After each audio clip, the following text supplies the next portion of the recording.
welcome to the channel. So in this video we are covering previous year questions of UPSC set 2021 and I have got set A. ठीक है, तो in this video I will cover only quant section. ठीक है, and in the next video I will cover reasoning section and in the similar way we will try to cover 2022 also.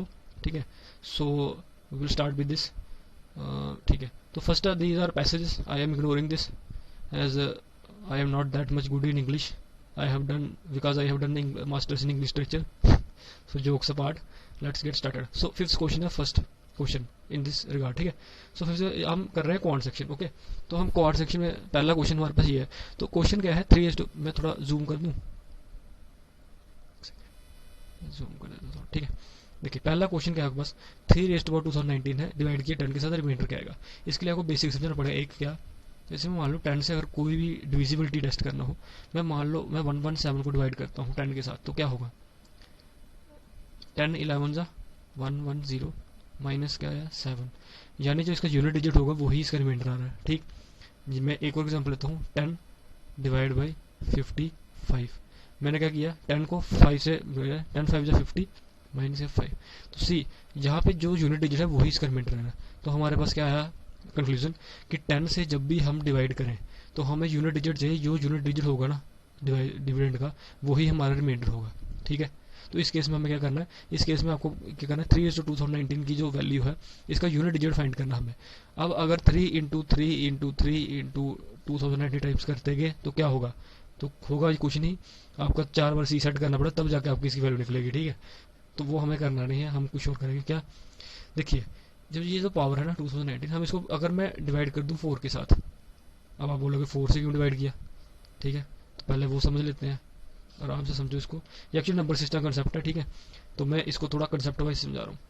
मैं मान रहा हूँ क्या 3:0, इसकी वैल्यू क्या आएगी 1. सिंपल है, any value whose power is 0 तो 1 आंसर आता है. ठीक, अगर हम मान लो 3:1 तो ये कितना आएगा, ये 3 आएगा. सिंपल. अगर मैं कहूँ 3:2 3 से 9, इसका यूनिट डिजिट 9 आएगा. अगर मैं कहूँ 3:3 तो 3 3 से 9 3 27, तो 27 यूनिट डिजिट क्या आएगा 7. अभी मैं यूनिट डिजिट की बात कर रहा हूँ. 27 यूनिट डिजिट 7. अब अगर मैं चाहता हूँ 3:4 तो 3 से 9 3 27 3 जा 81, तो यहाँ पे 1 आ जाएगा यूनिट डिजिट. समझ गए, जस्ट ए सेकेंड, यहाँ पे क्या आएगा 1 आएगा ना यूनिट डिजिट, तो 1 आएगा. अगर मैं कहूँ 3:5 तो 3 से 9 से 27 3 से 81 3 से 243, तो इसका 3 यूनिट. आप देखिए जैसे 1 2 3 4, जैसे 3 हुआ चौथी बार सिमिलर फिर से स्टूडेंट, यानी यहाँ से 1397, अब फिर से 1397, अब आगे फिर से 1397. समझ रहे हो, ये समझ लो बस. यानी कि मतलब क्या है कि अगर मैं 4 बार कोई संख्या में आता हूँ, वो जो यूनिट डिजिट है वो फिर से रिपीट होगा, यानी यूनिट डिजिट रिपीट हो रहा है. तो हमने क्या करना है, हमें पूरी वैल्यू थोड़ा निकालनी है, हमें यूनिट डिजिट से बात से. तो 2019 को जब हम डिवाइड करें किससे 4 से, तो क्या आएगा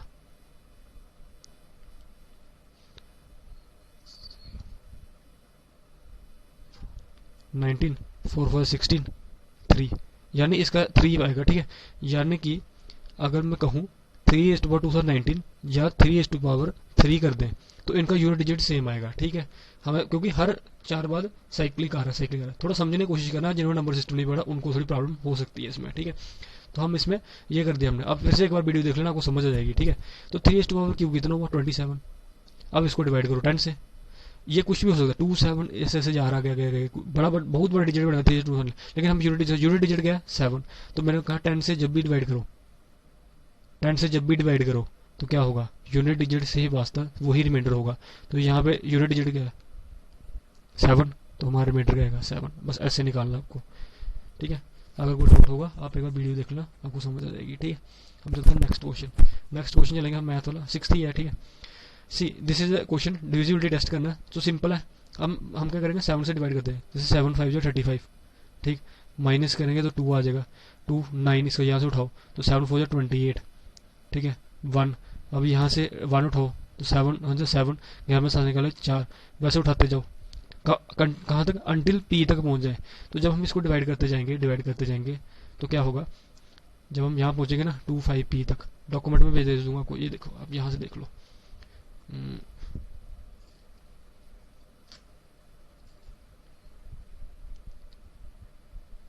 यहाँ पे देख लो आप. ठीक है, ये देखो यहाँ से मैं डिवाइड करते जा रहा हूँ 35, फिर इसको अंटिल कहा 2, जैसे 2 पहुंचा तो 2 के बाद आपने ये वाली टर्म जो है पूरी लिख ली, ठीक है, 2 के बाद टर्म पूरी लिख ली।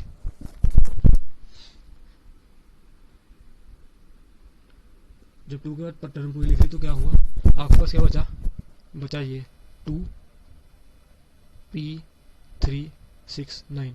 अब क्या करना, आपको P की वैल्यू डालो, ऑप्शन करो, इसमें 1 डालो, फिर B से डालो, 6 डालो, 2 6 से डिवाइड करते जाओ। इसमें जो B पार्ट है ना वो सेटिस्फाई करेगा, ठीक है। आप करके 26369 को डिवाइड करना 7 से, वो सिंपल, इसमें कोई लॉजिक लगाने की जरूरत नहीं, आपको सिर्फ सिंपल व्यू से करना, ठीक है। Next question 7th, see this one is lengthy one, so इतना इजी है लेकिन लेंथी हो तो आप फर्स्ट सेकंड रीडिंग में स्किप कर सकते हो, जब टाइम बचे देन यू कैन डू। पूछ रहा है फ्रॉम जनवरी 1 to 2021 से लेके price of petrol in rupees on mth day of the year. mth day of year में ये इक्वेशन है t प्लस 0.1 m, ठीक। अब m इजिकल टू 1 2 3 100 तक है, ठीक। जो m डे है 1 2 3 100 तक चलते हैं, मतलब 100 डे के बाद क्या होता है, प्राइस जो है वो कॉन्स्टेंट हो जाता है, ठीक। क्या कह रहा है, पहले दिन 80 प्लस 0.1 m होगा, दूसरे दिन जैसे 80.1 है, दूसरे दिन 80.2 हो जाएगा, इस तरह चलते चलते 100 डे तक ऐसा चलता रहेगा। 100 फर्स्ट डे पे ये कॉन्स्टेंट हो जाएगा, ठीक। तो हम क्या कर रहे हैं, ये मैं दिखाता हूँ क्या किया हमने क्या किया, हमने ये किया, हमने यहाँ किया, ये देखो क्या किया हमने, 100 डे तक 100 डे तक अब से चलते 80 प्लस 0.1 m, 100 डे तक हमने मल्टीप्लाई किया, m को मल्टीप्लाई कर दो 100 से, ठीक है जी।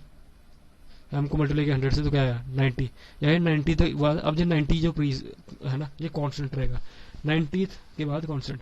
अब सिंस d क्या दिया आपको, d दिया 69 प्लस 0.15 m, तो 90 तक कांस्टेंट है, तो हम n की वैल्यू यहाँ से निकाल देंगे, सब्स्टिट्यूट करो, n की वैल्यू 140 डेज, मतलब कि 90 तक पेट्रोल होगा, और 90 के बाद यानी 140 दिनों के बाद, ये 90 दिन तक, ये 140 दिनों के बाद डीजल भी कांस्टेंट होगा। हमें फाइंड करना कि कब पेट्रोल और डीजल कांस्टेंट प्राइस पे आएगी, ठीक है, यानी 140 दिन बाद आएगी, ठीक है जी। 90 तक तो ये कांस्टेंट होगा, लेकिन ये डीजल 140 दिन के बाद होगा। तो हमारे पास डे क्या है, हमारे पास डे है 1 जैन था 2021 से लेके हमें 140 दिन कवर करने हैं। 140 है, जैन में 31 दिन होते हैं, फैब में 28, क्यों, क्योंकि 2021 है तो लीप ईयर नहीं होगा, मार्च में 31 होगा, अप्रैल में 30 होगा, मई में 20 होगा, इसको करोगे 140 तो मई 20 आ जाएगा, ठीक। बस ऐसे आंसर निकालना, तो May 20 is the answer of this question, May 20 is the answer of this question, okay, ठीक है। नेक्स्ट क्वेश्चन चलते हैं। नेक्स्ट क्वेश्चन क्या बोल रहा है, एक बायोलॉजी क्लास होती है at high school, predicted that local population of animals will double in size every 12 years, हर 12 साल बाद डबल हो रही पॉपुलेशन। तो हम इसको पहले कर लेते हैं, ठीक है। मैं क्या कह रहा हूँ इसको ध्यान से समझना, अगर मैं पहले इनिशियल से लेता हूँ 50 इंटू 2⁻0, अब जब डबल होगी नेक्स्ट ईयर यानी 12 सालों बाद, 50 मल्टीप्लाई 2⁻1, ये 12 ईयर्स के बाद, ठीक। अगर आगे 12, अगर आगे अगर उसके आगे जाएं तो 50 इंटू 2⁻2 लिख सकते हैं ना, ऐसे जा रहा है, और ऐसे ऐसे चलते जाएगा एन तक। पूछा क्या है कि एन टाइम्स ऑफ कितना बनेगा, ठीक। तो देखिए एन में कितना बनेगा, पहले में बन रहा है 50 इंटू में 2⁻0, दूसरा बन रहा है 50 इंटू 2⁻1, 50 इंटू 2⁻2, इस तरह चलेगा, कहाँ तक, एन तक चलेगा ना, 50 इंटू 2⁻n यही चलेगा। लेकिन क्वेश्चन क्या कह रहा है, हर 12 साल बाद है ना, हर 12 साल बाद, हर 12 साल एन नंबर ऑफ टाइम्स, लेकिन 12 साल में कितना होगा, तो एन को डिवाइड करो 12 से, यानी 50 इंटू 2⁻12, ठीक। तो ये आंसर होगा आपका क्या, डी पार्ट, ऐसे कर। ये दो तो वैसे लिमिटेड हो जाएंगे, 50 स्टूडेंट की इक्वेशन नहीं बनेगी, इसमें और इसमें कंफ्यूजन होती है, लेकिन हमें याद रखना कि nth नंबर पे करना है, तो हर 12 साल बाद तो n एक होगा डिवाइड बाई 12 करना, ठीक। नेक्स्ट क्वेश्चन क्या बोला, क्वेश्चन नंबर 9 सी, जैसे आपकी लैंग्वेज बोल रही वैसे, क्योंकि ये एप्टीट्यूड टेस्ट है आपका, ठीक है, ना कि पूरा एलिजिबल मैथ्स, तो आपको जो सिंपल लैंग्वेज वैसे करते हो। क्या पूछ रहा है, in a class 60% of students are from India, 60% students India के हैं, 50% स्टूडेंट्स आर गर्ल्स, 50% जो है वो गर्ल है। हम क्या कर रहे हैं, 100% का मैंने पहले पिछली क्लास में बताया था, क्या हम परसेंट को मान लेते हैं 100, let total number will be 100, ठीक। 60% यानी 60 क्या होंगे, 60 इंडियन होंगे, तो बचे कितने 40 क्या हो गए, फॉरनर हो गए। अब क्या बोल रहे हो क्वेश्चन, 50% गर्ल, 100 का 50% क्या होगा 50, यानी 50 टोटल गर्ल है, तो 50 से बचे 50 बॉयज, परसेंट सिंपल भाषा में करेंगे, ठीक है। अब आगे पूछ रहा है, if 30% of Indian student are girl, 30% of Indian, ये इंडियन है, इंडियन का 30% निकालो, 30% क्या होगा 3/10, 30% वही है ना 30/100, तो 3/10 मल्टीप्लाई 60, ये कितना आएगा 0 यानी 18 जो है वो इंडियन गर्ल्स हैं। ओके, तो बचा कितना, 50 में से 18 निकालो, यहाँ 32 बचेगा, ये समझ गए। 50 में से 18 टोटल गर्ल्स 50 हैं, 18 हमारे पास आ गया इंडियन गर्ल, तो 32, तो बॉयज़ कितने होंगे, टोटल 40 फॉरेनर्स हैं, तो बॉयज़ कितने होंगे 8 बॉयज़, यहाँ तक ठीक है। यानी 40 फॉरेनर हैं, उनमें से 8 बॉयज़ हैं, ये याद रख लो अभी के लिए डाटा। आगे चलते हैं, यानी कि 8 बॉय हैं और 40 फॉरेनर्स हैं, 40 फॉरेनर्स हैं। तो पूछा गया हुआ what percent of foreign student के कितने, फॉरेन स्टूडेंट ये आ गए 40 और 8 कितने हैं बॉयज़, मल्टीप्लाई करो तो 100 के साथ, क्या आएगा 0 80 है ना, हाँ 80 डिवाइड 8 सॉरी 8 डिवाइड 40, तो 8 1 8, 8 5 40, तो 5 को डिवाइड करो 100 से, 20%, ठीक है 20% इज द आंसर। क्या मुश्किल है, सिंपल सवाल। ओके, नेक्स्ट क्वेश्चन चलते हैं। नेक्स्ट क्वेश्चन क्या बोल रहा है, नेक्स्ट क्वेश्चन ये रीजनिंग का ही हम नेक्स्ट सेक्शन में करेंगे। ओके, हम चल रहे हैं आगे, ये भी रीजनिंग पैसेज, ये है 16 क्वेश्चन नेक्स्ट क्वेश्चन है इसका। ये बड़ा अच्छा क्वेश्चन है। क्या क्वेश्चन क्या कह रहा है, देखो एक बॉय है, ये प्ले कर रहा है बॉल के साथ, and he drops it at height of 1.5 metre. क्या मैं 1.5 मीटर को 150 सेंटीमीटर लिख सकता हूँ, बिल्कुल लिख सकता हूँ, क्योंकि 1 मीटर में 100 सेंटीमीटर है, तो 1.5 मीटर में कितना होगा 150 centimetre, simple. 1.5 metre 150 centimetre. Okay, पूछा कर रहा है, देखो यहाँ से बॉल गिरी 150 सेंटीमीटर, जब ये 150 सेंटीमीटर गिरती है तो every time the ball hits ground it bounces back to attain height of 4/5। जब ये बॉल हिट करती है तो 4/5 ऑफ द प्रीवियस वन, यानी 150 कितना होगा 530 करो, ये हो जाएगा 120, यानी कि 4/5 120। मतलब अगर जब ये बॉल हिट करेगी इसको अर्थ को, अब ये 4/5 उछलेगी, कितना 120 उछलेगी, ठीक। तो 120 उछलेगी तो 120 नीचे भी गिरेगी ना, अब 120 नीचे गिरी तो अब वैसे ही फिर से 4/5 उड़े उछलेगी, तो 4/5 ऑफ 120 कितना होगा, आप निकालो तो इसका आंसर क्या आएगा 5 2 10 5 4 4 6 96, यानी ये अब 96 उछलेगी। इसी तरह जा रहा है आगे, फिर गिरेगी फिर गिरेगी, ये ऐसा कब तक चलता रहेगा, ये चलता रहेगा अप टू जब 50 सेंटीमीटर तक चला जाएगी, ठीक। आप मतलब समझेंगे, पहले 150 सेंटीमीटर गिरी, जब 4/5 उठेगी, फिर उसके बाद 4/5 नीचे गिरेगी, फिर 4/5 उठेगी, इस तरह सीक्वेंस जा रहा है, ठीक। हमें क्या करना है, हमें करना है 50 सेंटीमीटर तक। तो पहले ही जो बॉल होगी वो 150 गिरेगी, 150 से गिर रही है ना, तो 150 और उसके बाद क्या होगा 4/5 ऑफ 150 क्या होगा, ये होगा 120। ओके, अब 4/5 ऑफ 120 कितना होगा, ये होगा 96, अभी भी 50 से ऊपर है, तो 4/5 ऑफ 96 करो, कितना होगा 4/5 96 कितना होगा, ये अब मल्टीप्लाई करना 76.8 आएगा, अभी भी 50 से ऊपर है, तो ये फिर से उछलेगी, तो 4/5 इंटू 76.8, ये कितना आएगा, आपको कैलकुलेट करना है 61.4। अब अगर मैं 4/5 61.4 करूँ तो ये लेस देन 50 हो जाएगा, यानी यहाँ तक खत्म हो जाएगा, यार फिर से मिट गया। यानी कि पहले थी 150, आप समझ गए ना क्या करना, 4/5 फिर 120 गई, उसके बाद 96 उछली, उसके बाद 76.8 उछली, उसके बाद 61.4 उछली, और उसके बाद लेस देन 50। अब जब लेस देन 50 होगा तो बॉल नीचे चली जाएगी, अब नहीं जंप कर पाएगी। पूछा क्वेश्चन में क्या है, पूछा हुआ कि what is the number of times ball hits the ground, कितने टाइम हिट करेगी, एक बार करेगी, 150 पिछली वाले भी गिरनी है ना, ठीक, और 120 एक बार, 2 बार, 3 बार, 4 बार, 5 बार, 5 बार करेगी। इसके बाद क्या होगा, लेस देन 50 होगा तो बॉल नहीं उछलेगी, अब ये बॉल आती रहेगी, तो यानी 5 बार, बस आंसर 5 इस तरह निकालना है। क्वेश्चन अच्छा था ये, you have to take time in this question, तो आप इसको फर्स्ट सेकंड रीडिंग में कर सकते हैं। अब नेक्स्ट क्वेश्चन है ये mathematic question, integer list of 700 to 1000 in how many integer sum of digit. Simple question पूछ रहा है कि 700 से 1000 के बीच कितने डिजिट होंगे जिनका सम जो 10 आएगा। हम लिख लेते हैं क्या क्या पॉसिबिलिटी है, 703।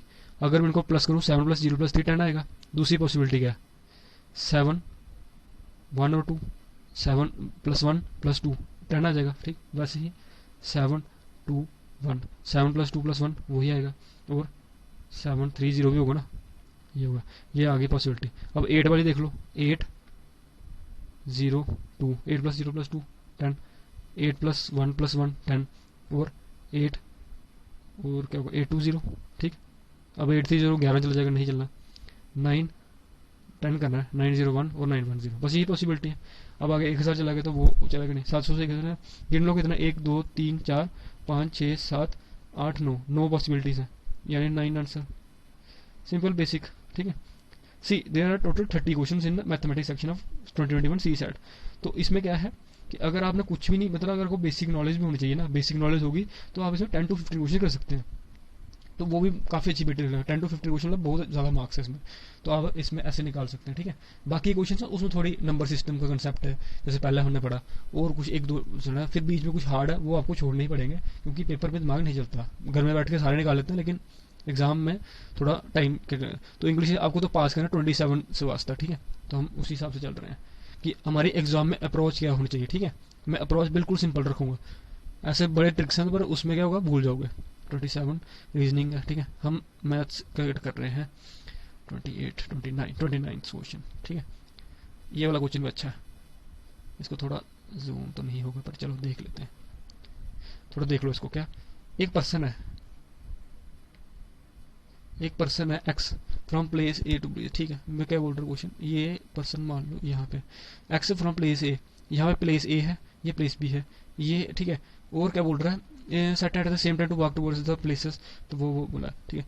ए प्लेस है, बी प्लेस है, ये बोल रहा है कि यहाँ से एक प्लेस पे क्या हो रहा है, ये 1.5 किलोमीटर पर आवर की स्पीड से इस तरफ जा रहा है, और जो बी है ये ऑपोजिट डायरेक्शन जा रहा है। किस तरह, पहले घंटे में ये 1 किलोमीटर पर आवर चल रहा है, दूसरे घंटे में 1.25 किलोमीटर पर आवर चल रहा है, तीसरे में 1.5, इस तरह 0.5 बढ़ा रहा है, ठीक है। ये पूछ रहा है, ठीक है।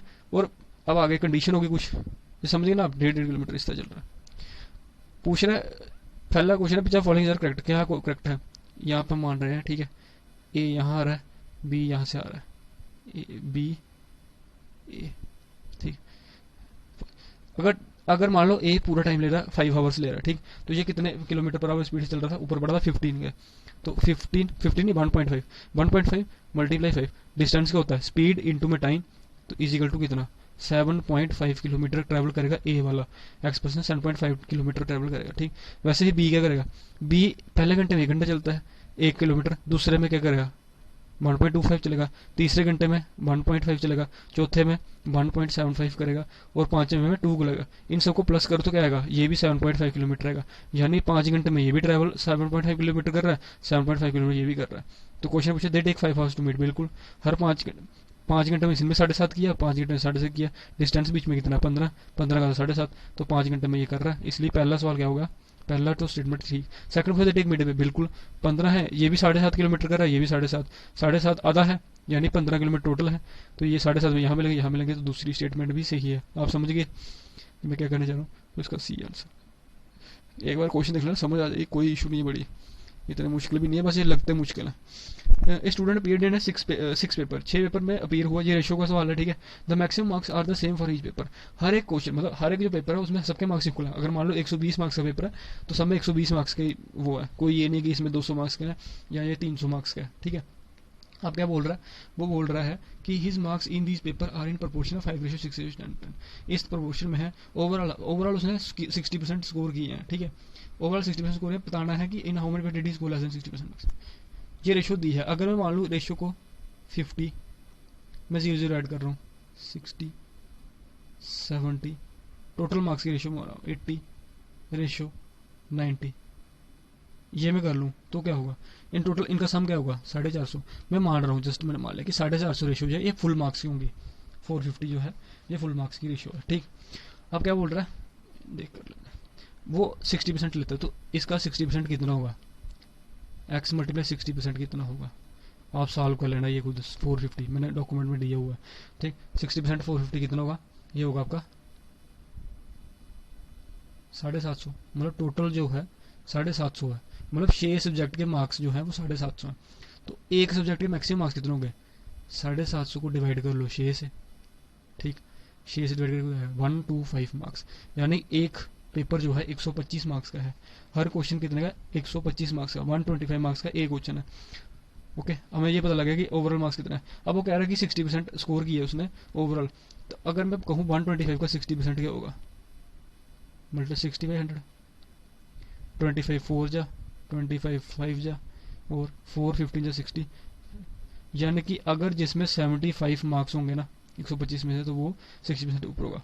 क्वेश्चन में क्या है, क्वेश्चन में ये है कि in what did he score less than 60, हमने क्या माना था, एक में 50 है, एक में 60 है, एक में 70, एक में 80, एक में 90, एक में 100, यही माना ना हमने। तो अब क्या बोला, 60 से लेस देन कौन से होंगे, 75 से जो छोटे छोटे होंगे वो सारे 60 से लेस होंगे, क्योंकि 75 60% बना रहा है, तो ये 70 से नीचे नीचे कौन है, एक ये वाला, एक ये वाला, एक ये वाला, तीन, तो तीन आंसर। रेशियो का क्वेश्चन है, आप एक बार देख लें तो समझ आ जाएगी, ठीक है।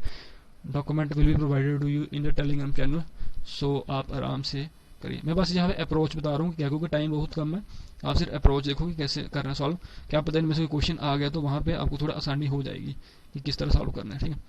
अब 35 आते हैं ये क्वेश्चन,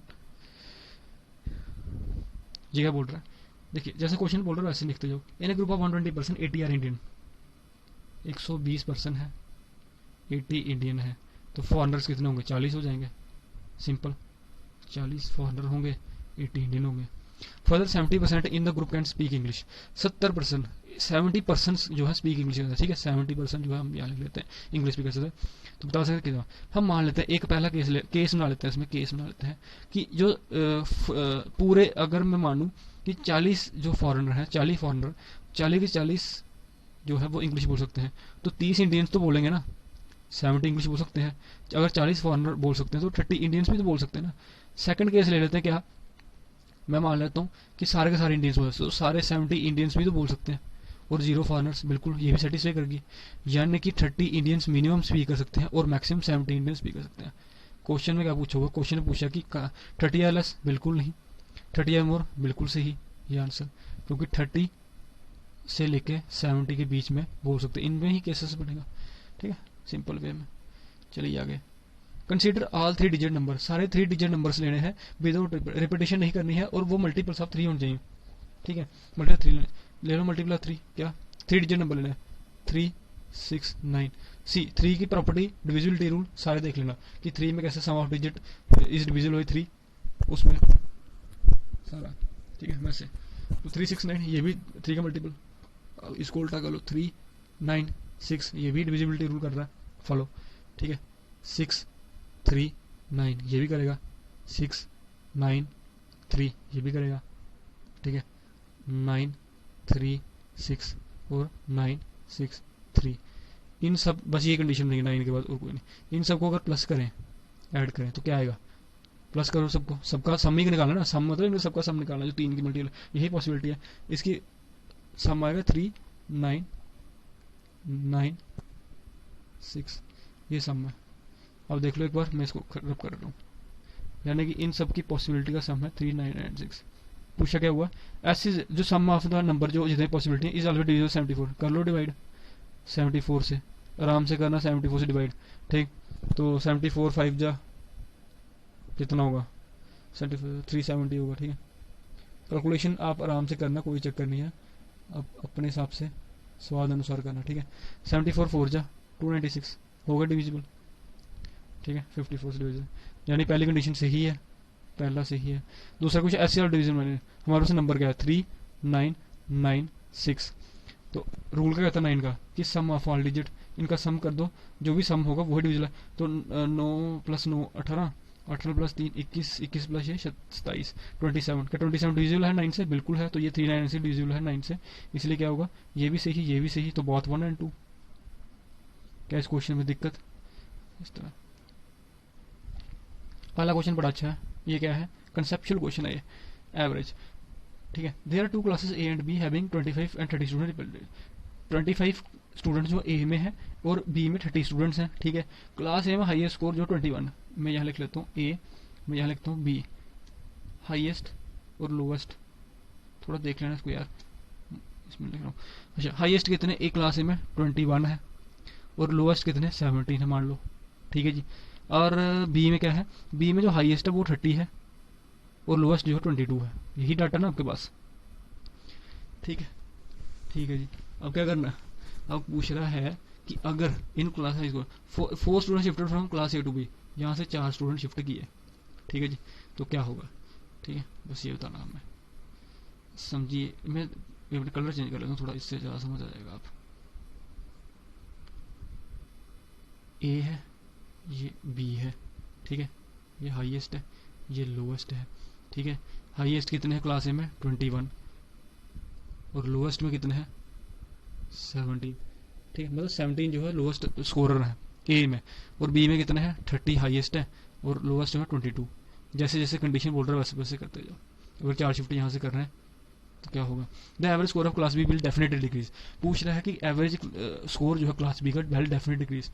अगर मैं मान लूँ कि इनके जो टॉपर ही हैं, ए के जो टॉपर हैं, अगर वही 4 शिफ्ट कर दें, वो इनमें देखो जो बी का लोएस्ट स्कोर है ना वो भी 22 है, तो अगर मैं इनका हाईएस्ट भी मान लूँ ना ए का कि टॉप 4 स्टूडेंट इनमें गए, तो क्या इसकी एवरेज बढ़ेगी या कम होगी? ऑब्वियसली कम होगी, क्योंकि ये 21 है, तो जब 21 को ऐड करें तो एवरेज बढ़ेगा इनमें, तो 20 पॉइंट कुछ हो जाएगा, ठीक है, 21 पॉइंट कुछ हो जाएगा, यानी कि इनकी ओवरऑल एवरेज कम होगी, ठीक है। और लोएस्ट करें तो बिल्कुल कम हो जाएगी, तो डेफिनेटली डिक्रीज वाला बिल्कुल सही है। क्या आप समझ गए? फिर से समझा देता हूँ। 21 जो है 21 हाईएस्ट स्कोर है ए का, और 22 जो है वो लोअर स्कोर है बी में, ठीक।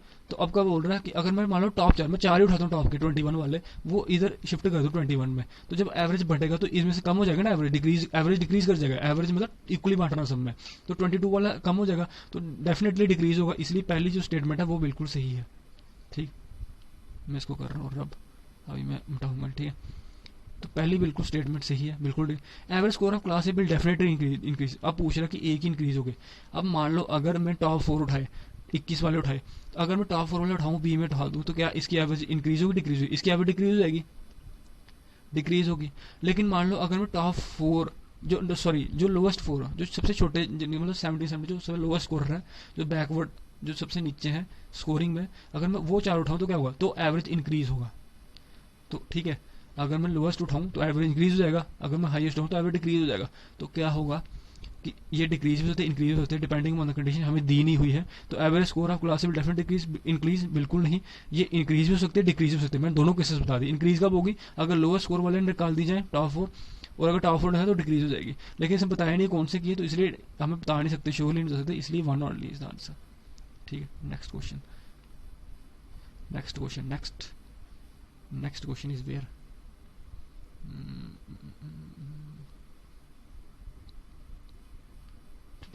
40 is the reasoning question. Reasoning हम स्किप कर रहे हैं अभी के लिए, आप सिर्फ यही देखो, ओके। आप आराम से कॉन्ट्स वाला पे फोकस करें। 30 क्वेश्चन राउंड हम जल्दी जल्दी खत्म करेंगे, जल्दी जल्दी थोड़ा कंसेप्ट के साथ, ठीक है जी। 45th पे है ये, सिंपल। ये क्वेश्चन इतना वो नहीं है, आप देखो क्या है। Run scored in the first inning, A ने 61 स्कोर मारे और 99 बॉल्स खेले। सेकंड इनिंग में 14 स्कोर किया और 76 बॉल खेले। टेस्ट मैच है इसलिए ज़्यादा बॉल्स खेल रहे हैं और रन स्कोर कम कर रहे हैं, ठीक है। क्रिकेट के जिसको आता है वो बताइए, सिंपल। हम क्या कर रहे हैं, हम ए को प्लस कर रहे हैं। एक साइड में लिख रहा हूँ मैं रन्स लिख रहा हूँ, एक साइड में क्या लिख रहा हूँ, बॉल्स फेस्ड। ये बॉल इतनी फेस की, तो 61 + 14 कर लो, क्या आएगा, 61 + 14 कर लो, क्या आएगा, 75 आ जाएगा। और बॉल्स को प्लस करो, 99 + 76 कितना आ जाएगा, 175, ठीक है। अब बी को वैसे कर लो, बी वाले सारा रन से एक जगह ऐड कर लो, 55 हो जाएगा।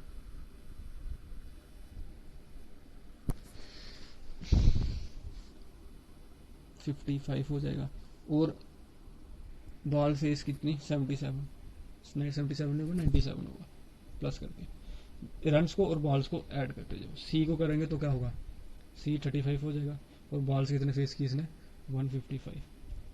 और डी को करेंगे तो डी करेंगे 12 12 13 पे, ये कम कर रहा है, 25 स्कोर कर रहा है, 155 बॉलें खेल के, 155 बॉल्स खेल के, ठीक। अब मैं कहूँ 75 और 175, अगर मैं एस्टिमेट गैस लूँ तो इसकी जो रेशियो आएगी वो लेस देन 1/2 है। इनको डिवाइड करना है तो इसका 55 डिवाइड 97 करें तो ये ग्रेटर देन 1/2 है, ये भी लेस देन 1/2 है। अब डिवाइड करके देख लेना, डिवाइड नहीं करना पूरा, सिर्फ देखना एक एस्टिमेट गैस है, लेस देन 1/2, ये भी सिर्फ 1/2 जो है वो बड़ा है, मतलब ये इनका इसका जो रेटिंग है वो अच्छी है, यानी बी जो है वो फास्टेस्ट होगा। Simple question based on cricket, जिसको क्रिकेट आता होगा वो इसको आराम से चला, क्रिकेट को सभी देखते हैं ना, तो बस पैसे निकालना, कोई ज़्यादा हार्ड एंड फास्ट रूल लगाने की जरूरत नहीं है, एक बार देख लेना समझ आ जाएगी। 46 ये भी एक मैथमेटिकली है। Half of the villages of a certain village have their own houses. Half of the village जो है, यानी कि अगर मैं कहूँ 50% विलेजर्स जो हैं, हाफ जी होता ना, इनके अपने हाउसेस हैं, ठीक। 1/5 ऑफ द विलेजेस, 1/5 ऑफ 100% कितना होगा, 20%। 20% जो है 1/500 कर लो, कितना 20% है, वो क्या है, वो पैडी कल्टिवेट करते हैं, ठीक है। 1/3 ऑफ विलेज है, 1/3 कितना होगा 33.33%, 33.33 कुछ मान 33% लगा लो आप अप्रोक्सीमेट। वो क्या है, वो लिटरेट है। और 4/5 ऑफ 100, अगर मैं परसेंट में मार रहा हूँ तो 4/5 ऑफ 100 कितना होगा 80%। 4/5 मल्टीप्लाई 100 कर लेना, 80% आ जाएगा। 80% क्या 25 अंडर 25 ईयर्स के एज। पूछा क्या हुआ, पहले कंडीशन पूछी all the villages who have their own houses are literate. जितने विलेजेस हैं, विलेजेस कितने हैं 50%, वो सारे लिटरेट हैं, सारे पढ़ लिखे हैं, लेकिन लिटरेट कितने 33%, यानी 33% लिटरेट है, लेकिन 50% तो हाउसेस वाले हैं ना, तो ये कैसे पॉसिबल है, ये पॉसिबल ही नहीं है। 33% लिटरेट है ना, 33 लिटरेट है, 50% टोटल हाउसेस जिनके अपने हाउस हैं, तो 33% के आगे वाले जो होंगे वो तो इलिटरेट होंगे ना, तो इसलिए ये कंडीशन पॉसिबिलिटी नहीं है, ठीक। सम विलेजेस, कुछ विलेजेस है अंडर 25 ईयर ऑफ एज, जो 25 ईयर की एज से नीचे है, 25 ईयर वाले कितने हैं 80%, ठीक, वो लिटरेट है, तो 33%, ये पॉसिबल है, क्यों, क्योंकि 80% जो है वो ज़्यादा है 33%, तो इनमें से 33% जो है वो लिटरेट हो सकता है, और बाकी के जो यूथ हैं वो लिटरेट हो सकता है, तो ये पॉसिबिलिटी बन रही है बस। बाकी ऑप्शन चेक कर लेना, नहीं आएगा आपको सीधा यही देखना, तो आंसर। नेक्स्ट क्वेश्चन, ये रीजनिंग का है, ओके, हम आगे करेंगे इसको। Reasoning 54 simple question based on ratio, ये भी रेशियो पे है, ठीक है। क्या पूछ रहे हैं, जैसे बोल रहे ऐसे करो, P score 40 marks more than Q, P ने क्यू से ज्यादा स्कोर किया है, Q score 10% less than marks P. एक जगह क्यू है, एक जगह पी है, मैं मान रहा हूँ क्या, क्यू ने 10% कम स्कोर किया, 10% मतलब अगर क्यू 90 कर रहा है, पी 100 करेगा, 10% ये ना, 100 का 10% कम 90 हो गया, इसको 0 काट दो तो क्या होगा 9:10 हो जाएगा, ठीक। पूछ रहा पी ने 40 में जाएगा, 9:10 में डिफरेंस कितना, 1 का 1 को वैल्यू क्या 40 मार्क्स, कितना ज्यादा किया है। पूछ रहा कि हाउ मच डिड क्या स्कोर, क्या उन कितना स्कोर है, क्यू की वैल्यू 9 है, तो 9 को मल्टीप्लाई कर दो 40 के साथ, 40 मल्टीप्लाई 9 कितना आएगा 9 फिर से 360, बस आंसर। रेशियो बेस पे था, आराम से करो, कोई इशू नहीं है। नेक्स्ट क्वेश्चन है कि एक पर्सन है P, ask one of 3 friends X, ठीक है जी, पर्सन पी है, आस्क वन, ठीक है, एक्स को बोलता है how much money he had, कितनी मनी उसके पास होगी। X replied if Y gives 40 rupees and Y will have as much as Z, but देखिए 2 क्वेश्चन बनेंगे इसमें, क्या एक पर्सन जो है वो अपने फ्रेंड को बोल रहा है एक्स को कि उसके पास कितनी मनी है, तो एक्स ने रिप्लाई किया, एक्स ने क्या बोला कि इफ बाई गिव्स मी 40, अगर बाई जो है वो 40 रुपये मुझे देता है तो Y will have half as much as Z, अगर बाई एक्स को देता है तो उसके पास जेड हाफ हो जाएगा, ठीक है जी। तो but if Z gives me 40, अगर जेड 40 गिनता है then 3 of us will have equal amount. मैं थोड़ा लिख देता हूँ फिर आपको समझ आएगा। अगर बाई मुझे दे रहा है, एक्स को दे रहा है, तो बाई दे रहा है ना, तो बाई पास 40 कम हो जाएंगे, 40 कम हो जाएंगे, तो ये किसके बराबर हुआ, तो जब मेरे को देगा तो जेड के हाफ के बराबर है। एक क्वेश्चन ये होगी, इसको अगर थोड़ा सॉल्व करें तो क्या होगा, 2 उधर कर लें, 2/-80 आप सॉल्व कर लेना, आ जाएगा 2/-z इज इक्वल टू 80, एक तो ये बनेगा, ठीक है। दूसरे में क्या बोल रहा है, but if Z gives me rupees, but if Z gives me 40, अगर जेड मुझे 40 दे तो जेड के पास कितना बचेगा, -40 बचेगा, 40 दे दिया ना उसने उसको, ठीक है, तो उसका तो 40 इसको दिया, एक्स प्लस 40 को दिया, 40 एक्स को दिया, तो इसने 40 दिया, तो 40 इसके पास एक्स्ट्रा हो गया ना, ठीक है। तब हमारे सबके पास इक्वल है, तो यानी इसमें बाई हो जाएगा, X plus 40 equal to Y equal to Z -40, ये दूसरी क्वेश्चन आ जाएगी, ठीक। अगर मैं यहाँ पर ऊपर बाई वाली, इधर नीचे बाई वाली, मैं बाई वाली उठा दूँ, बाई वाली क्वेश्चन उठा लूँ, मैं बाई वाली क्वेश्चन उठा रहा हूँ, 2/-z इज इक्वल टू 80, एक क्वेश्चन, और दूसरी क्या थी, y is equal to Z -40, तो y प्लस कर लो z is equal to 40। I hope को समझाइए, डॉक्यूमेंट आपको मिल जाएगा, उसमें आप देख लेना, ठीक है। -40 होगा ना यहाँ पे, तो यहाँ प्लस हो जाएगा, ठीक है, और यहाँ पे ये -2 यहाँ y माइनस हो जाएगा, ठीक है, माइनस यहाँ माइनस, तो माइनस का प्लस हो जाएगा, कैंसिल कर लो, 2 में से y निकाले तो y बचेगा 80 प्लस 40 120 बचेगा, ठीक है जी। y की वैल्यू 120, अब y की वैल्यू 120 पुट करोगे इसमें, z में कर लो, z का मैंने बताया था y is equal to Z -40, तो z क्या होगा y प्लस 40, अगर याद होगा तो ऊपर देख लेना, बिल्कुल डॉक्यूमेंट PDF मिल जाएगी, तो अब देख लेना, थोड़ा लेंथी है तो मैं इसलिए 160, यानी z के पास 160 है, y के पास 120 है। अब और क्या बोला था कि अगर z जो है z जो है अगर उसको दे ले तो x plus 40 is equal to Y, एक इक्वेशन ये भी थी x plus 40 is equal to Y, तो x इजिकल टू बाई कितना 120 माइनस 40 कर लो, ठीक है 80, यानी x के पास 80 है, बाई के पास 120 है, z के पास 160 है, तो क्या पूछा हुआ इन सब का सम कर लो, यानी कि 80 120 160 इन सब का जब सम करोगे तो क्या होगा 80, सम करना ना, हाँ तो कर लो इनका सब, 6 2 8 8 16 1 0 1 2 3 360 आंसर। रेशियो है बिल्कुल थोड़ा लेंथी हो सकता है, लेकिन आप सेकंड फर्स्ट रीडिंग में ट्राई दे सकते हैं। ये हम क्लॉक वाला कल या परसों करेंगे, ठीक है, रीजनिंग में साथ कर लेंगे खत्म। ओके नेक्स्ट चलते हैं, रीजनिंग में मैंने बताना था आपको क्लॉक्स में। चलो अब देखो ये क्वेश्चन है, इससे कई तरीके हो सकते हैं निकालने के, लेकिन मैं क्या बता रहा हूँ अप्रोच बता रहा हूँ किस तरह अप्रोच करेंगे।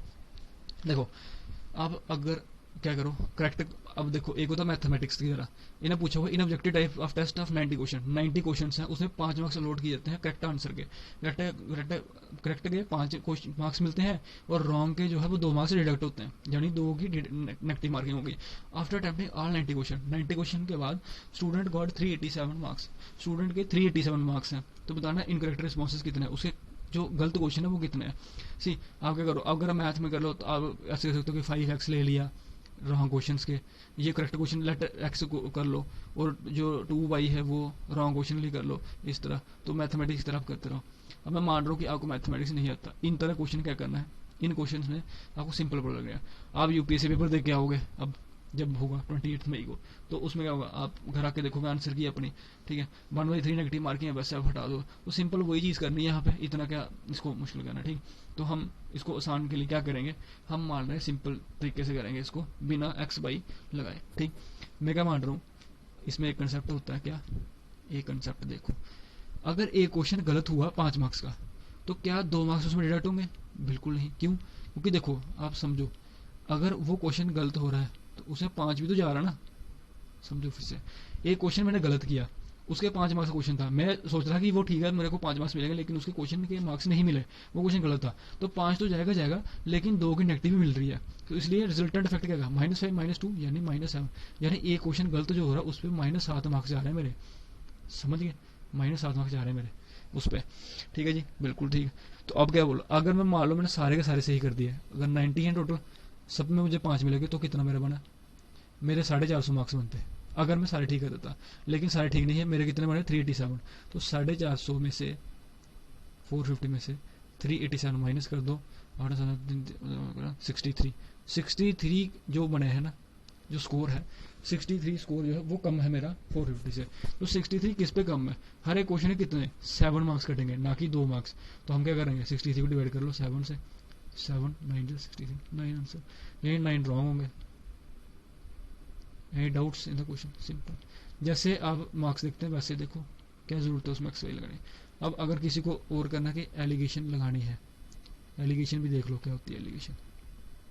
एलिगेशन में क्या होता है, आपके पास 2 क्वांटिटी होती है, क्वांटिटी ए क्वांटिटी बी, हम उसका एवरेज मतलब इन दोनों का मिश्रण जो होगा वो हम लेते हैं और इनको डिफरेंस निकालेंगे और इनमें इसको माइनस करके इनकी रेशियो यहाँ से निकालेंगे, जो रेशियो होगा वो हम उसका आंसर निकालते हैं, ये एलिगेशन होती है, ठीक, बेसिक एलिगेशन। अब हम आगे कहीं डीप में करेंगे, अभी इतना टाइम नहीं है, तो बेसिक कर लेते हैं। हम इसको एलिगेशन से भी कर सकते हैं, कैसे, एक एक्स वाला एक्स वाई कर लो लेट कि एक्स करेक्ट है और वाई रॉन्ग है, ओके। और दूसरा ही सिंपल, अगर आपको कुछ भी नहीं आता आप ऐसे कर लो, सिंपल सीधे सीधा -है -2 की 7 ऐसे निकाल लो। अब मैं क्या कर रहा हूँ, मैं कह रहा हूँ कि इसको क्या करना, हमने निकालना इसकी तरह एलिगेशन से। एलिगेशन क्या, मैं मान रहा हूँ एक साइड करेक्ट क्वेश्चन सारे कर दिए, एक साइड में रॉन्ग क्वेश्चन लिख लिए, ठीक। अगर मैं सारे के सारे करेक्ट कर दूँ तो मेरे 450 मार्क्स बन रहे थे, बिल्कुल। अगर मैं सारे रॉन्ग करूँ तो -2 × 90 कितना -180, इसमें एलिगेशन सबसे बता रहा हूँ मैं, ठीक है। मतलब मैंने सारे गलत, अगर सारे क्वेश्चन गलत है मान लो तो उस -2 कटेंगे 90, और अगर वो सारे क्वेश्चन सही हैं तो 450 हो जाएंगे, ठीक। और इस मेरे आगे तक रहे हैं एवरेज में 387 है। हम बड़े में से छोटा माइनस करते हैं, करो, ये बड़ा है ये छोटा है, बड़े में छोटा माइनस करो, 450 - 387 कितना होगा, ये हो जाएगा 63। अब 387 माइनस 180, ठीक है, क्योंकि माइनस है माइनस है प्लस हो जाएगा, तो 387 + 180 कितना हो जाएगा, ये हो जाएगा 567। इसमें रेशियो में कर लो, काट दो इसको, कटता हाँ कट जाता है 9:1, तो 9:1, यानी करेक्ट मेरी मार्किंग है 9 और जो रॉन्ग है वो मेरा 1 रेशियो है। टोटल कितने क्वेश्चन है 9 + 1 10, रॉन्ग भी होंगे और करेक्ट भी होंगे। तो 10 जो है 10 रेशियो जो वैल्यू है वो है 90 क्वेश्चन की। रॉन्ग वाले निकालने हैं, रॉन्ग मेरे कितना है 1, तो 1 को करेंगे 90 / 10 कितना आएगा 9 आंसर। फिर से वही आंसर, कैसे भी निकालो आंसर निकलेगा। अगर यही पूछता करेक्ट कितना है तो 9 है 9 × में 9 कर लो 81, यानी 81 करेक्ट क्वेश्चन है, 9 में रॉन्ग है। कैसे भी निकालो निकल जाएगा, कोई इशू नहीं है। अच्छी तरह समझा दिया इसमें, ठीक है। Next question 59, C this is a possibility question. तो ये क्वेश्चन जो है ये आपको सेकंड या थर्ड रेंज देना है, ठीक है। क्योंकि ये लगते हैं आसान है लेकिन इसमें टाइम कंज्यूमिंग लगता है, तो बेटर है to focus on other question, क्योंकि बड़े इजी क्वेश्चन भी बीच में थे। तो क्या पता लास्ट में आप पहुंच ही ना पाओ, तो वो पता लगेगा कि बाद में इजी क्वेश्चन छोड़ दिए और इसमें, क्योंकि each question carries equal marks, so सबको आप इक्वल इंपॉर्टेंस दो, ना कि किसी एक को, ठीक है। यहाँ पे क्वेश्चन क्या पूछ रहा है 3p + 4p + pp + p RQ2, यानी लास्ट यूनिट डिजिट 2 होना चाहिए। अगर मैं मान लूँ p 1 है, अगर 1 है 1 + 1 + 1 + 1, तो 1 2 3 4, तो यहाँ 4 आना चाहिए, यहाँ पे 2 होना चाहिए, तो ये 1 तो गलत है, ठीक, 1 गलत है मेरा। अगर मैं 2 मान लूँ तो 2 + 2 + 2 + 2 2 + 4 6 + 8, यहाँ पे 8 आना चाहिए, तो बिल्कुल नहीं है, ये भी गलत है। अगर मैं 3 मान लूँ 3 + 3 + 3 + 3 3 + 3 6 + 9 + 3 12, 2 यूनिट डिजिट आ रहा है, बिल्कुल ये सही है। मैं यहाँ लिख रहा हूँ p क्या है, p की वैल्यू 3 है। वैसे ही 4 5 6 करो, यहाँ पे अगर मैं 8 करूँ ना, 8 भी करूँ तो 8 भी सही है, 8 + 8 16 + 8 24 + 8 32, तो यहाँ पर यानी p = 3 p = 8। मैं फिर से लिखता हूँ, इसमें क्या वैल्यू सेटिस्फाई कर रही है, अगर p 3 है और p 8 है तो वैल्यू सेटिस्फाई करेंगे। यानी कि हमारे पास क्या क्या पॉसिबिलिटी आएंगी, एक अगर सम करूँ 33 43 33 पी की वैल्यू को डाल रहा हूँ मैं 33, एक तो ये, दूसरा क्या होगा 38 48 88 और 88, यही पॉसिबल है। अगर पी या तो 8 है 8 या तो ये है, ठीक है। ओके, तो अब इसको प्लस कर लो तो क्या आएगा, मैं इधर लिख दूँ, ये आएगा 1 4 2, ये क्या आएगा, ये आएगा 2 6 2, प्लस करके देख लो 2 6 2, यानी कि R Q Q ये भी हो सकता है और R Q Q ये भी हो सकता है, कोई हो सकता है। यानी हमारे पास दो पॉसिबिलिटी, एक 262 आ रहा है सम, एक 142 आ रहा है। पूछा क्या हुआ है, what is arithmetic mean of all possible sum. दो सम्स बन रहे हैं, कौन कौन से, एक तो 142 बन रहा है, एक हमारे पास 262 बन रहा है, तो दो ही हमारे पास पॉलिस वो है, तो डिवाइड करो 2, एवरेज होता है sum of all numbers divide by number of observation, ठीक। ये आएगा 404 / 2, यानी कि 202 आपका आंसर, ये आंसर, ठीक। ऐसे निकालो। नेक्स्ट क्वेश्चन, ये भी पॉसिबिलिटी बेस है, p q × 3 = r q। अगर मैं 3 को 1 से मल्टीप्लाई करूँ तो 3 आएगा, ठीक। अगर मैं 3 को 2 से मल्टीप्लाई करूँ तो यहाँ 6 आ जाएगा, ठीक। अगर मैं 3 को 3 से करूँ तो यहाँ पे 9 आएगा, लेकिन हमें ऐसा दी जाए जो क्यू और ये वाला सेम रहे, तो कौन सा होगा। अगर मैं 3 5 से करूँ, 3 5 15, 5 यूनिट डिजिट सेम आ गया ना, तो 5 हमें देखना है, तो हम 5 वैल्यू सेटिस्फाई करें, हम क्यू को मानना है 5, तो ये क्या हुआ, ये 5 होगा, ये भी 5 होगा, ठीक। यानी आर क्यू 5 है। अब आर क्या होगा, 3 से मल्टीप्लाई करना, तो 3 का मल्टीपल होना चाहिए ना, 3 का मल्टीपल होगा, तो 3 का मल्टीपल क्या होता है कि सम ऑफ यूनिट डिजिट जो हो, जब इनके सम करेंगे तो मुझे, तो 5 + 5 10 होगा, और 10 के बाद कौन सा आएगा 2 आएगा, 3 4 12, तो 255 जो डेवलप, तो हम मान लें क्या कि आर क्यू को लिख सकते हैं 2 5 5, यानी R2 है Q 5 है और ये 250 है, और P क्यू की वैल्यू निकाली ना, तो इसको मल्टीप्लाई 3 था, डिवाइड कर लो 3 से, क्या आएगा 85, यानी कि P जो आपका 8 है और Q आपका 5 है, ठीक। अब मैं यहाँ लिख रहा हूँ क्या, P 8 है, Q आपका 5 है, R आपका 2 है। पूछा क्या 3 + R divide by Q, P + R 8 + 2 divide by 5 = 2, 8 + 10 दो आंसर, बस ऐसे निकालो आंसर। ये क्वेश्चन है जो करने वाले, ठीक है। आगे है 63, 3 बिंदु, there are 3 points P Q R, 3 points है P Q R in on straight line, ठीक है। ये P Q R इस तरह, ये पॉइंट है P Q R, इसमें रेशियो 3:5, पी के रेशियो क्या होगा 3:5। पूछ रहा कि एन की पॉसिबल कितनी वैल्यू हो सकती है। देखिए एक पी के ओवर ये हो सकता है, एक ये भी तो हो सकती है ना। हमें पूछा, हमें रिस्ट्रिक्शन नहीं है 3:5, एक भी लगा सकते, लेकिन एक गलत हो जाएगा आपका। कैसे? अगर मैं ये कहूँ कि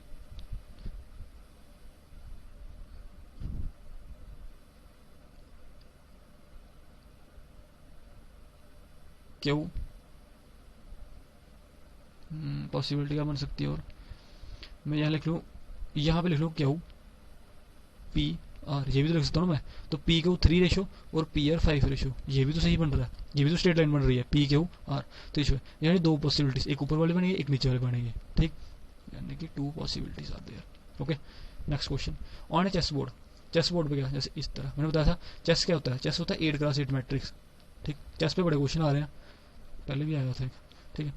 तो इस तरह होता है, दो, थोड़ा अच्छा नहीं बनेगा, समझ लेना, 3 4 5 6 7 8, ठीक है, 8 इस तरह और 8 इस तरह, सारे 8 होंगे इस तरह, पूरा आपका बन जाएगा क्यूबिकल चेस, ठीक है। पूछा डायगोनल, ये 1 है, ये 2 है, ये 3 है, ये 4 है, ये 5 है, ये 6 है, ये 7 है, ये 8 है। 6 कंसिक्यूटिव स्क्वायर, 6 क्या होगा, 1 2 3 4 5 6, एक तो ये पॉसिबिलिटी बनेगी 6 तक, एक 2 से लेके 7 तक, एक 3 से लेके 8 तक। अब 4 से लेके 9 थोड़ा, 9 नहीं है, तो यानी 3, एक डायगोनल पे 3 पॉसिबिलिटी है। हमें पूछा है कि डायगोनल्स, तो एक डायगोनल पे 3 पॉसिबिलिटी, तो दूसरा डायगोनल भी तो होगा ना, यहाँ पे भी 3 होगा, 3 + 3 कंसिक्यूटिव स्क्वायर बोला ना, 3 + 3 6 आंसर इस तरह निकालना, ठीक। नेक्स्ट क्वेश्चन, नेक्स्ट क्वेश्चन क्या बोल रहा है आपका, यूजिंग 2 ये भी कॉम्बिनेशन वाला क्वेश्चन है। Using 2 2 2 3 3 3 as digits, how many distinct greater than 30,000, 30,000 से बड़ा क्या करता है, अगर 3 जो है फिक्स रख दें, 3 फिक्स रखना पड़ेगा आपको, ठीक। 3 फिक्स होगा तभी तो 30,000 से बड़ा होगा ना। पीछे कितने डिजिट बचे, 4, 1 2 3 4, मैंने यहाँ फिल करना है ये, ठीक है। कॉम्बिनेशन वाला क्या मेथड होता है, देख लो, यहाँ 2 2 3 3 भर दूंगा, 3 3 2 2 इस तरह बनूंगा।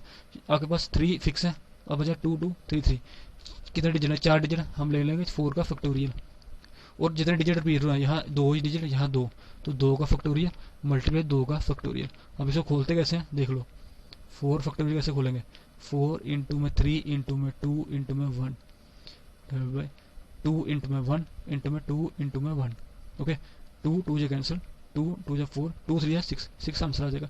ये उनके लिए जो परमुटेशन कॉम्बिनेशन जानते हैं। अगर नहीं आता तो मिनटोस तरीका लगाओ, क्या 3 फिक्स कर लो, 3 तो फिक्स करना पड़ेगा तभी 30,000, अगर 2 पहले ले लोगे तो 30,000 से थोड़ा बड़ा होगा, सिंपल है ना। तो 3 फिक्स कर लो, 3 फिक्स, अब बचे 4, तो लगा लो सभी, 2 2 3 3, एक तो ये पॉसिबिलिटी, और एक है पॉसिबिलिटी बनेगी 3 2 3 2 3, एक ये पॉसिबिलिटी बनेगी, और 2 3 3 2, एक ये पॉसिबिलिटी बनेगी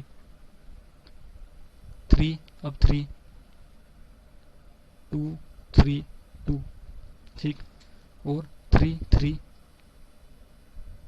3 2 2, 5 हुआ ना, एक और पॉसिबिलिटी बननी चाहिए 3 3 2 2 3, थोड़ा उर्दू में है लेकिन आपको पीडीएफ मिल जाएगी तो आप वहां देख लेना। तो 1 2 3 4 5 6 ऐसे निकल जाएगा, जैसे मर्जी निकालो, 6 आंसर इसका, ठीक। Sum of 5 consecutive integer can be 100, क्या 5 कंसेक्यूटिव क्या होता है, अगर मतलब 1 3 5 7 डिफरेंस सेम है, ये कंसेक्यूटिव इंटीजर, मैं कहूँ 1 2 3 4 5 कंसेक्यूटिव बिल्कुल कंसेक्यूटिव, ठीक है। वैसे पूछ रहा हुआ कि 5 कंसेक्यूटिव इंटीजर है, क्या सम ऑफ कंसेक्यूटिव इंटीजर, तो हम जानते हैं क्या कि एवरेज जो होता है, एवरेज जो है वो क्या होता है, sum of observation divided by number of observation, यही होता है ना सम, हम जानते हैं, बिल्कुल जानते हैं, ठीक है। तो सम क्या है, सम ऑफ कंसेक्यूटिव इंटीजर, सम क्या है 100, और कंसेक्यूटिव इंटीजर कितने हैं 5, तो 100 डिवाइडेड 5 कितना होगा 20, यानी 20 एवरेज होगा, और उन कंसेक्यूटिव इंटीजर सम 100 होगा। करके देख लो, एवरेज क्या मैंने बोला 20, 5 है, 20 बीच में होगा ना एवरेज, 1 2 इस साइड, 1 2 इस साइड, तो इसके पीछे वाले कितने होंगे, यहाँ पे 19 हो जाएगा, यहाँ पे 18 हो जाएगा, कंसेक्यूटिव ना, यहाँ पे 21, यहाँ पे 22, इन सबको प्लस करो 100 आ जाएगा, यानी कि पहला बिल्कुल सही है। दूसरा question, product of 3 consecutive natural, 3 consecutive natural number का जो प्रोडक्ट है can be equal to the sum, क्या इनके इक्वल सम के बराबर हो सकता है, बिल्कुल हो सकता है जी। अगर मैं 1 इंटू 2 इंटू 3 3 नेचुरल नंबर ले लूँ तो क्या होगा 6 होगा, क्या मैं इसका सम ले सकता हूँ 1 + 2 + 3, ये भी 6 होगा, तो बिल्कुल बराबर हो सकता है। कैन भी पूछा ना, तो बिल्कुल 2 भी सही, बहुत 1 और 2 बस। नेक्स्ट क्वेश्चन है 68। अब ये क्यूबिकल वाला बताया था मैंने, साइड वॉल्यूम का होता है क्यूब का, पीछे पढ़ाया था सिलेंडर में, ठीक है। तो एक क्वेश्चन नहीं आ रहा हार्डली, तो 1 मीटर को अगर मैं किस तरह लिखता हूँ, 1 मीटर को मैं 100 सेंटीमीटर लिखूँ ना, 100 सेंटीमीटर लिख सकता हूँ, बिल्कुल लिख सकता हूँ, ठीक। 800। वॉल्यूम ऑफ 1 क्यूब क्या होगा, वॉल्यूम ऑफ 1 क्यूब क्या होगा, 100 का cube, length into length, 1 2 3 4 5 6 zero लगेंगे, ठीक है। अब हम जानते हैं क्या कि 1000 क्यूबिक सेंटीमीटर में 1 लीटर, ये यूनिट्स हैं, याद कर लेना। 1000 क्यूबिक में 1 लीटर होते हैं। तो यहाँ 3 जीरो और 3 जीरो, 6 जीरो है, ठीक है, 6 जीरो है, 3 जीरो और 3 जीरो 6 जीरो। तो हम 3 जीरो से डिवाइड कर दें तो कितना होगा, यानी कि 1000 लीटर। इस क्यूब कुछ नहीं किया हमने, सिर्फ क्यूबिक को यूनिट में चेंज किया, 1000 लीटर हो गया, ठीक। अब 1000 लीटर जो है हमें पूछा क्या हुआ, अच्छा मिली लीटर में करना है। 1000 लीटर, 1 लीटर में कितने मिली लीटर, 1000 मिली लीटर, सबको मल्टीप्लाई करेंगे तो 6 जीरो वाला डी आंसर। मिली लीटर में पूछा, लीटर में पूछते 1000 लीटर, मिली लीटर पूछा, यूनिट देख लेना एक बार, ठीक है, ठीक है। तो ये रीजनिंग क्वेश्चन है, ये वाला है। And amount of money was distributed among A B C in the ratio P ratio Q ratio R. A को पी मिला है, बी को क्यू अमाउंट मिली है और सी को आर अमाउंट मिली है। तो consider following statement, A gets maximum share if P is greater than Q plus R, ठीक है। ए जो है इसको मैक्सिमम, बिल्कुल देखो ना, अगर P greater than Q plus R है तो मैक्सिमम शेयर ए को मिलेगा ना, ए के पास मैक्सिमम शेयर, तो बिल्कुल ये सही है, इसमें क्या था, सही है। बी देखो, बी पूछा C gets minimum share if R is less than P Q, अगर R less than P plus Q है तो मैं क्या लिख सकता हूँ, P plus Q greater than R, ये लिख सकता हूँ मैं, ठीक है। P plus Q greater than R में लिख सकता हूँ ना, उस साइड हो गया। तो अगर P ratio Q ratio R मैं मान लूँ कि 1:4:3 सेटिस्फाई कर रहा है, बिल्कुल कर रहा है। पी प्लस क्यू करना 1+4, तो 5 जो है वो ग्रेटर देन 3, ये रेशियो सेटिस्फाई कर रहा है। पूछ कर रहा है कि C gets minimum share if R is less than P plus Q, R जो है वो लेस देन होना चाहिए पी प्लस क्यू, लेकिन आर मिनिमम लेना है, आर जो है 3 है, मिनिमम कौन सा है यहाँ पे पी, तो ये पॉसिबिलिटी जो है रॉन्ग है, ये रॉन्ग है, तो 1 सही है, ओनली 1, ठीक। ऐसे निकालना, पेपर में आराम से निकालो, कोई इशू नहीं है, ये नहीं सोचना कि नहीं आता तो निकालना ही नहीं है, बिल्कुल निकालना, ठीक है, आराम से निकालो। एक पाई डायग्राम है, पहले समझ लो परसेंट वाला और पाई डायग्राम। मैंने कहा 100 है परसेंट, पाई क्या होता है, इस तरह सर्कल में होता है ना, तो पाई कितना एंगल बनाएगा 360 डिग्री, ठीक है जी। तो ये लिख सकता हूँ मैं कि 100% जो है वो 360 डिग्री के बराबर है, और 1% कितना होगा, 360 को डिवाइड करो 100 से, 3.6 डिग्री हो जाएगा, ठीक है, इतना। अब क्या पूछ रहे हैं, पूछ रहा है वाटर एंड ह्यूमन बॉडी, ठीक है। वाटर जो है वो 70% है, परसेंटेज में है, हमको उसमें करना, और प्रोटीन जो है वो 16% है। तो अदर कितना होगा, 100 में से 70 प्लस 16 माइनस कर दो, 100 में से 86 माइनस कर दो, यानी कितना बचेगा 14, अदर 14% है। पूछा क्या है, कॉरस्पॉन्ड टू P%, P% में क्या आ रहा है, बोथ प्रोटीन्स एंड डाइएमिनर्स, प्रोटीन्स कितने परसेंट, 16% और 14%, तो 16 प्लस 14 ये कितना आएगा 30%। 30% की वैल्यू निकालनी है, हमने 1% की वैल्यू कितनी निकाली थी 3.6 डिग्री, तो 30% की क्या होगी 30 मल्टीप्लाई 3.6, सिंपल, डिग्री में करना ना, तो 30% को 3 मल्टीप्लाई कर दो तो ये आएगा 108 डिग्री। क्या मुश्किल है इसमें, ठीक, बेसिक क्वेश्चन है, कर लोगे। 75th क्वेश्चन है, ये शायद मेरे ख्याल मुझे लग रहा है it should be in the reasoning, yes बिल्कुल, ये कैलेंडर का, वो हम रीजनिंग वाले सेक्शन करेंगे। Next question, difference between 2 digit number and number, ठीक है, इसमें नंबर सिस्टम का, तो भाई सीधी बात है, इसमें नंबर सिस्टम पड़ा, वो पूछा हुआ difference between 2 digit number and number obtained by interchanging the position of digit is 54, तो 54 जो है इंटरचेंज पोजीशन। मैं कह रहा हूँ कि अगर किसी चीज को इंटरचेंज पोजीशन करके आपके पास नंबर आ रहा है तो वो जो डिफरेंस होगा 1 का होगा 9 का होगा। क्या मैं क्या बोला, देखो जैसे मान लो 12,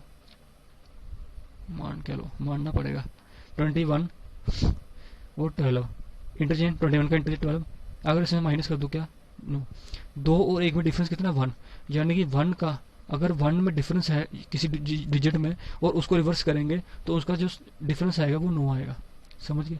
अगर तो 1 है, अगर 2 होगा तो 18 आएगा। 2 का देख लेते हैं कैसे, मान लो 5 और 3, 5 और 3 का डिफरेंस कितना है 2। अगर 53 को रिवर्स करूँ माइनस करूँ 35 के साथ तो कितना आएगा, ये 18 आएगा। करके देखो 13 में से 5 आएगा, 5 से 3 का है, ये बता रहा हूँ मैं, ठीक। यहाँ पे कितना है, यहाँ पे 54 है, यानी कि एक का डिजिट अगर 9 करेंगे तो 54 कितने पे आएगा, 6 को करोगे, 6 मल्टीप्लाई 9 कितना होगा 54, यानी कि जो नंबर इसे डिवाइड या माइनस करोगे वो 6 का डिफरेंस होगा। कैसे देख लो, कैसे 6 में क्या आएगा, जैसे मान लो 93 है, 9 और 3 में डिफरेंस कितना है 6 का, ठीक। और 9 और 3 को 3 9 माइनस कर लो, क्या आएगा, 13 में से 9 का 4, 9 में से 3 5 54 54, ठीक। एक और देख लो, क्या देखना, 88 और 6 का डिफरेंस है ना, 82 लिख लो, 82 में 6 का डिफरेंस, इसका रिवर्स करो 28, 12 में से 8 निकाले 4, 8 54, ये भी 54, ठीक है। 6 का डिफरेंस 54 पूछ कर रहा है।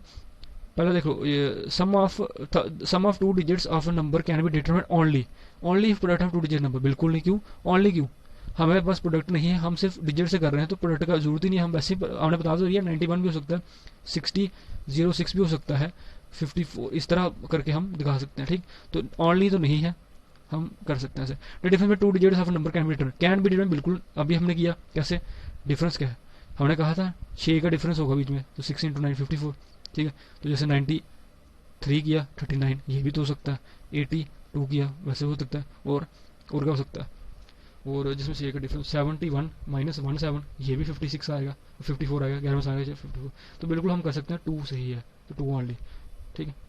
नेक्स्ट क्वेश्चन है आपका,